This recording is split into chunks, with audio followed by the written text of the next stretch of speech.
Hey guys, this is Khan, TDK, Mr. So Real, and boy, oh boy, oh boy, I am happy with the blueprints for this week.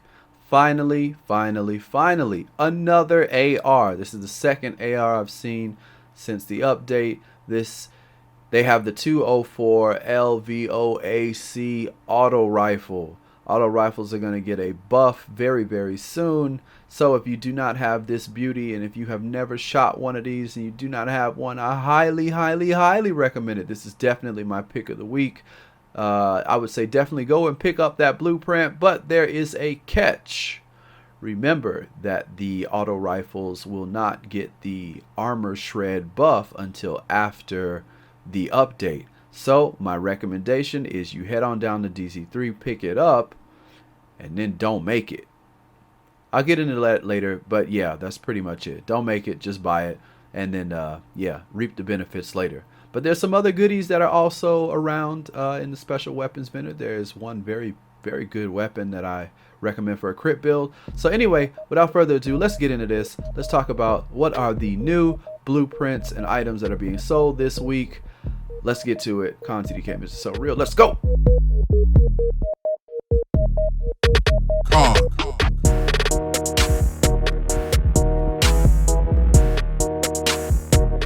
Alright, we are now in the special equipment vendor area. Let's take a look and see what is being sold this week.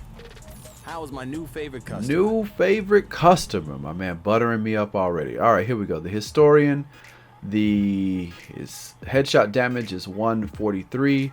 Again, it's lower than it was last week, so I would say definitely pass. If you missed it last week, too bad. The tactical vectors are going to get a nerf, but yo, 25.5% critical hit chance is pretty damn good. Deadly, 27%, pretty damn good.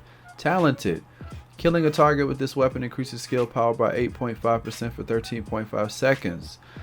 If you can get this to proc, if you have the electronics for this, this is actually not a very bad talent if you're running some kind of electronics build.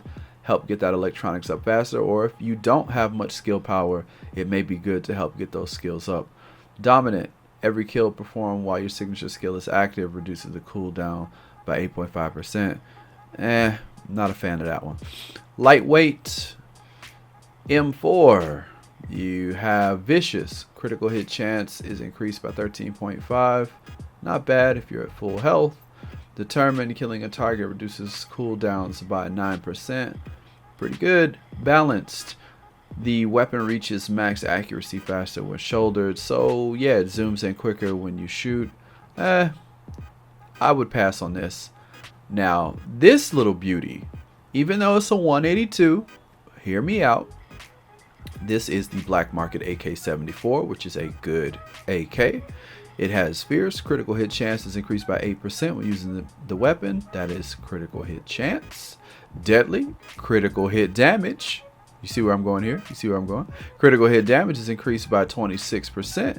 And Adept, using a skill increases your critical hit chance by 8% for 5 seconds. So, by using this, if you have crit chance or crit damage in your loadout for your armor, you will be a critting monster. All you got to do is make sure you have the right mods on it so that you can hit your target accurately. But you get basically 16% crit chance with Fierce and Adept after using a skill. And you get that crit hit damage of 26%. Now, that is pretty good, especially for a 182 weapon, and it's only 235 Phoenix credits. Moving on to the armor, the Spec Ops armor, you have Reckless. If you've been looking for a Reckless chest piece with health on kill, damage to elites, increased XP, you want to get your Dark Zone rank up, that increased XP helps. This might be something you want to look at, and it's got one mod slot.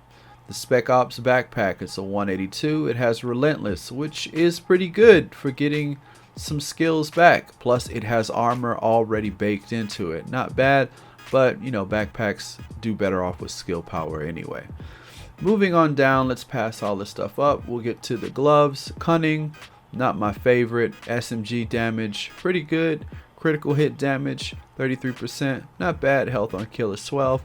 If you need some gloves, this might not be too bad, but you could probably find something better in the DC. The Tactician's Mask, Hunter's Faith Holster, Sentry's Call Blueprint, and all these other 214 blueprints that you did not pick up yet, they are still available.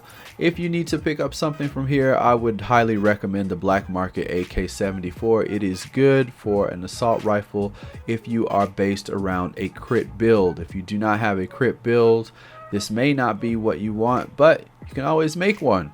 These crit builds are pretty powerful, and it's a 182, so it's not the best of the best, but it's pretty damn good. And everything's going to get wiped out once the new update comes anyway, so enjoy it while you can. Alright, let's move on to the DZ and see what they got in there. Alright, in DZ2, we have some hybrid armor, 25 tactical pads, 40 15s, gunslingers gloves. These have decisive, which are not a good perk. LMG damage is pretty high. Might be good for those LMGs coming up. Damage to elites, 10% health on kill. Not too bad. Sticky bomb damage, and it's electronics. If you're in the market for that, I wouldn't pick it up. Decisive isn't very good. Gunslinger's glove, decisive again. Assault rifle damage, critical hit chance, pistol damage. Don't recommend it. If you're looking for the blueprints, electronics mask blueprint. Firearms glove blueprint, firearms backpack blueprint, electronic gloves blueprint. So if you're looking for electronics and firearms this week, the blueprints are available for you. Alright, so let's move on to what everybody wants to know. What's going on in DZ3 with these weapons? Alright, in DZ3, moving on down.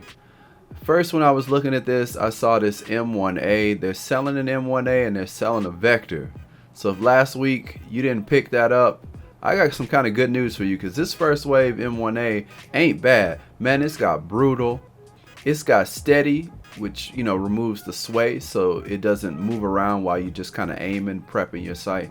And it's got toxic. It may not be deadly brutal and whatever else, but for an M1A that you can just buy straight out, if you didn't get a good roll last week, or if you don't have those crafting materials, yeah, this is a good pickup. Not too bad.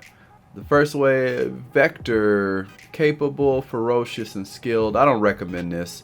The Vector's gonna get nerfed pretty soon, so forget that. But yo, the blueprints. Let's get to this. The Valkyria's been here, staying here. But this is the first time I've seen the LVOA-C blueprint. I have not seen this yet. I am definitely picking this up. I got a good one of these. ARs are going to come up for PvE very soon. If you got the funds for this, if you want a good auto rifle, this is a good one to have. The rate of fire is good.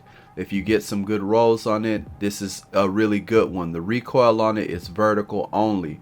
If you need some kind of like breakdown to this weapon, I've got a good one.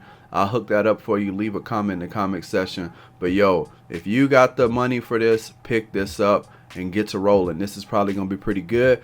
But I would also say hold off on the rolls until the update, because you're not going to get that damage to the armor that you would get until after the update. So what I say is buy the blueprint.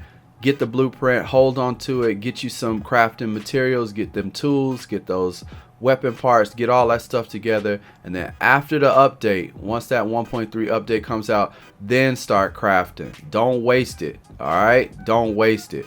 Next, you got the tactical M1A 911 pistol. Meh. Pick of the week. Gotta be this assault rifle. I highly recommend it. The only thing I can say is just wait until after the update.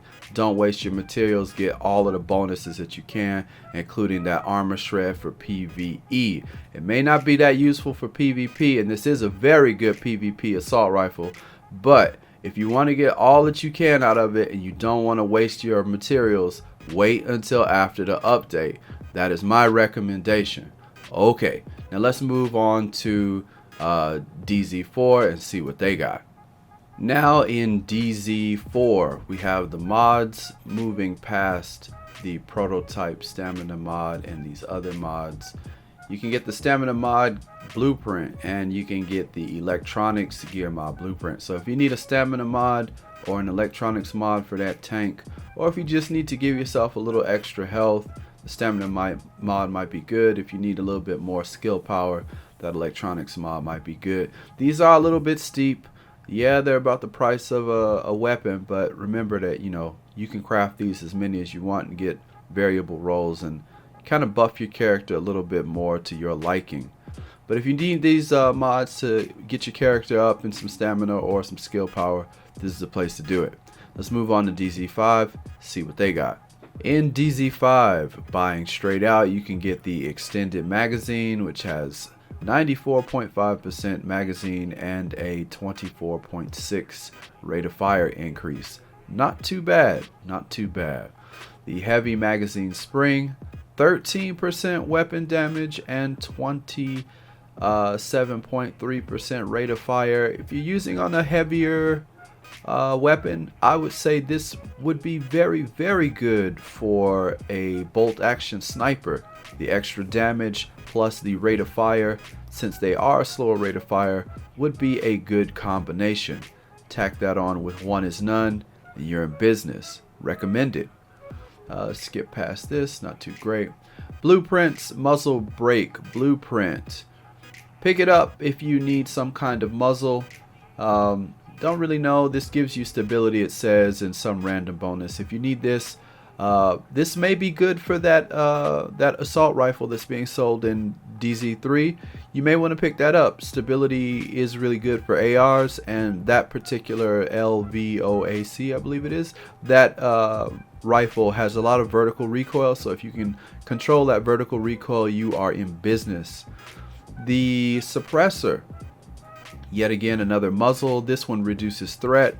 I like the suppressors that reduce threat. They are pretty good, but if I had to choose between this one and the one that gives stability, I would go with stability for an AR. So those are your two choices for DZ5. Let's move on to DZ6 and close this out.